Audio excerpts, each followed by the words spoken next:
Say Cheese er en workshop for teenager, hvor vi arbejder med 3D-teknologi, vi arbejder med videokamera, vi arbejder med helt traditionel billedkunst, collage, maleri, tegning. Vi arbejder med performance, og det hele bliver sat sammen til en forestilling på 4 dage.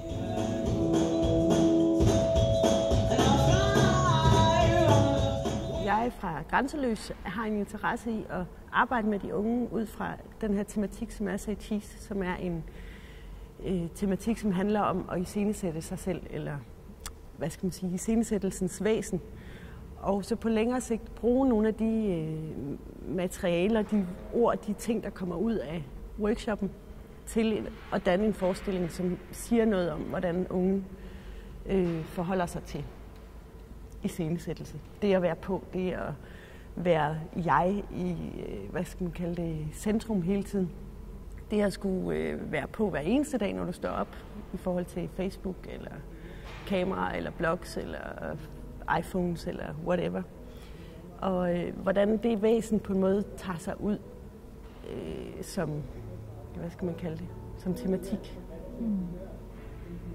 Og så kan man sige, hvorfor har Børnekulturcentret og Kulturværft en interesse i at hoste sådan en workshop her? Det er fordi, at den ligger i flot forlængelse af et langstrakt arbejde, vi har haft med at udvikle workshopforløb, hvor vi har særlig fokus på at inddrage flere kunstarter og have fokus på proces. Og det gør vi, har vi udviklet meget i samarbejde med skoler og institutioner for at få den bredest mulige læringsplatform. Altså man kan sige, at ved at invitere Teater Grænseløst indenfor i vores hus, så får vi også et nyt kendskab som kulturinstitution til, hvad vores rammer og vores muligheder er.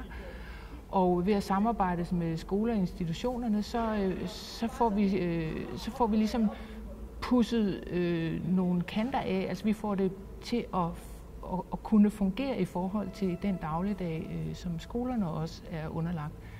Og det gør jo, at vi har en meget bredere forståelse for, hvordan vi kan tilrettelægge den her slags ting. Så kan man sige, at 2 skoleklasser er jo ikke ret mange ud af alle dem, der er, men vi har valgt at gøre det her med kun 2 skoleklasser, fordi det er så eksklusivt, men samtidig så skaber det også en rigtig god forståelse for, hvordan, eller i hvert fald et udgangspunkt for, hvordan vi kan tilrettelægge nogle nye workshops, hvor vi kan inddrage endnu flere skoleklasser og ligesom optimere og bruge nogle af de elementer, der indgår her. Det er rigtig vigtigt for os, at vi ligesom selv lærer rigtig meget af at have sådan nogle eksklusive workshops, som Say Cheese er. Altså vi får jo klokken 9 mandag morgen, der lander der en skoleklasse på 25 elever. Og de bliver så guidet igennem en del teater, altså sådan helt basic teaterøvelser, som handler om samarbejde, det at stå op for hinanden og have tillid til hinanden og ikke grine af hinanden, når man står og er på. Og egentlig også langt hen ad vejen meget leg. Og derfra så går vi videre ind i et rum, hvor vi går helt ind i det sådan intime rum, hvor de hver især skal ligge på et gulv og drømme sig hen, og så skal de arbejde med at skrive en tekst bagefter, som kommer fra et personligt materiale. Dagen efter så kommer de på en workshopsforløb, hvor de deler sig op i 3 grupper og arbejder med det fysiske, altså performance, hvor de arbejder med billedkunst, og hvor de arbejder med mig, der har de arbejdet med sådan en crossover, tror jeg vil kalde det, mellem billedkunst og teater. Altså hvor de har lavet dukker, som de har collaget selv. Ikke? Og det bliver så onsdag samlet til en rough skitse til en teaterforestilling, hvor de bliver kastet ind i at være på scenen, inde i et meget teknisk univers, hvor vi bruger det, der hedder en eyeliner, som giver en 3D-oplevelse. Og de her collager, som de laver hos mig for eksempel, bliver så omdannet til avatar, hvor de kan møde sig selv. Det perfekte udgave af sig selv. Og det bliver jo så sådan en avatar, som er collaget frem af Justin Bieber og et eller andet kæmpe bryst og en løve for eksempel. Og til sidst torsdag, der viser de så den her forestilling. Så alt materiale, der bliver lavet og skabt, kommer fra de unge selv og bliver puttet ind i forestillingen. Der er ikke noget, som vi sidder og producerer til dem. Bange for, at nogen vil ødelægge hendes hår. Men skelettet vil bare have en danseven.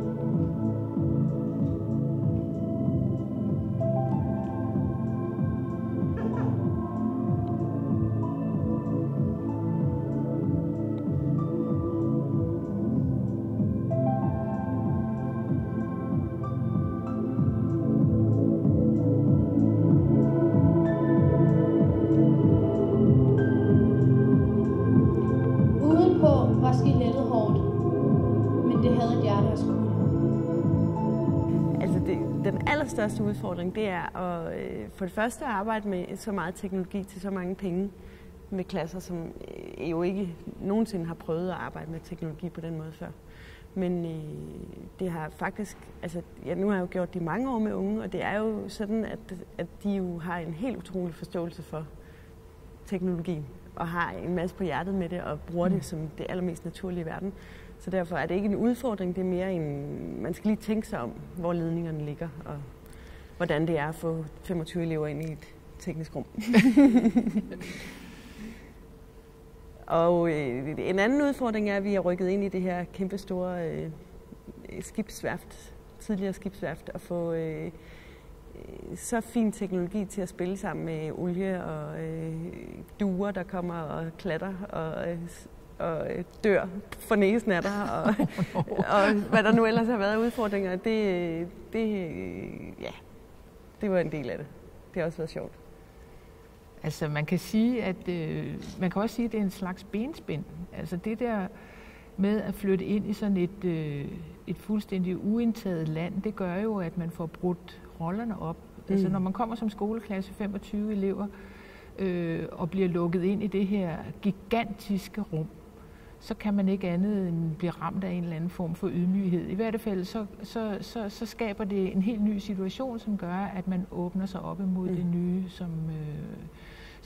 Så intentionen med ligesom at flytte sig ud af skolen og finde sådan et lokale som det her, er i høj grad også ud fra en bevidsthed om, at det gavner processen.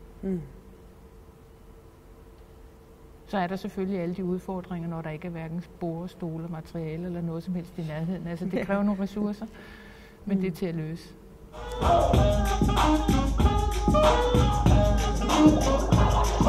I'm gonna pop some tags, only got $20 in my pocket. I'm looking for a cover. This is fucking awesome. Walking to the club like, what up? I got a big cock. I'm pumped up by some shit from a trick. Altså, det er jo, hvad skal man sige, et af mine yndlingsbeskæftigelser. Det er at mingle mig med teenager, fordi at de er simpelthen så på alle måder levende og til stede. Og allermest fordi, at jeg oplever, at teateret og teaterprocesserne virkelig har noget at byde dem. Altså, de tilbyder et univers, som de slet ikke beskæftiger sig med til dagligt. Og det er desværre sådan, at der er mindre og mindre fællesskaber, mindre og mindre samarbejder i skolerne og også i fritiden. Altså, der er jo selvfølgelig holdsport og så videre, men det der sådan genuine samarbejde om at skabe en verden sammen i virkeligheden, ikke på en skærm. Og så koblet med at også være på en skærm, så du får koblet de der to verdener, skærmvirkeligheden og den virkelige verden. Det ser jeg som et fantastisk potentiale, og jeg ser, at det går lige hjem hos teenagerne. Og jeg kan mærke, at de rykker sig rigtig langt. Og lige pludselig så står de og stiller op for hinanden og er mega seje til at samarbejde. Altså det, jeg synes, der er fantastisk ved den her produktionsform, som teateret og filmen og i det hele taget større produktioner det er, at der er brug for alle. Der er brug for dem, der tør stå på forreste række og føre sig frem, og der er brug for den stille, der tør trykke på den rigtige knap og rende med en ledning eller sørge for, at der er kakao i kopperne. Der er brug for alle, og alle får en fornemmelse af, at altså, det er i hvert fald mit indtryk, fordi nu har jeg også selv arbejdet meget på teater, altså man bliver en del af et fællesskab. Det er meget tydeligt, når man producerer sådan noget her. Man bliver en organisme. Og så får man også man ikke troede. Ja, og når vi så vælger at tage 2 klasser ind, parallelklasser ind for samme skole, så er det jo også meget bevidst, fordi at vi håber på, at efterlivet på skolen vil få et nemmere liv på den måde, at nu har de noget at snakke om. Kan du huske dengang, vi var inde og lave det her? Og lige sådan så har vi jo en meget større lærergruppe repræsenteret, som følger klasserne her, som også kommer til at sidde på det samme lærerværelse og samtale omkring de her ting, og forhåbentlig så er der også nogle af deres kollegaer, der er interesserede i at høre, hvad de har oplevet her.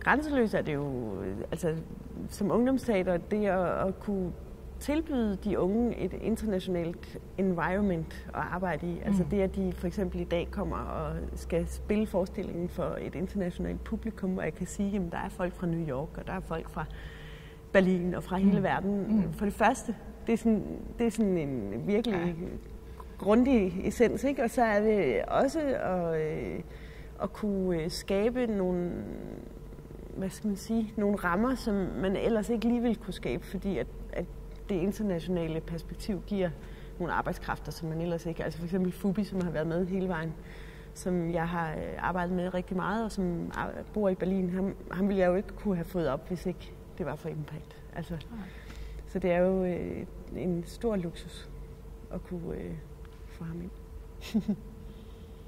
Så kulturel udveksling er jo altid interessant.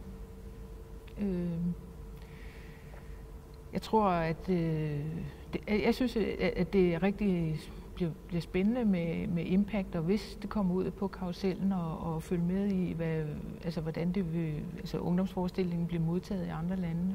Hvad er det for et menneskesyn, der ligger til grund for ungdomsforestillinger? Kan den overhovedet forstås andre steder end i Danmark? Og hvad sætter det i gang? Altså det vil være super spændende at følge med i. Måske kommer der også nogen hertil. Det kunne vi ikke håbe. Fra andre lande.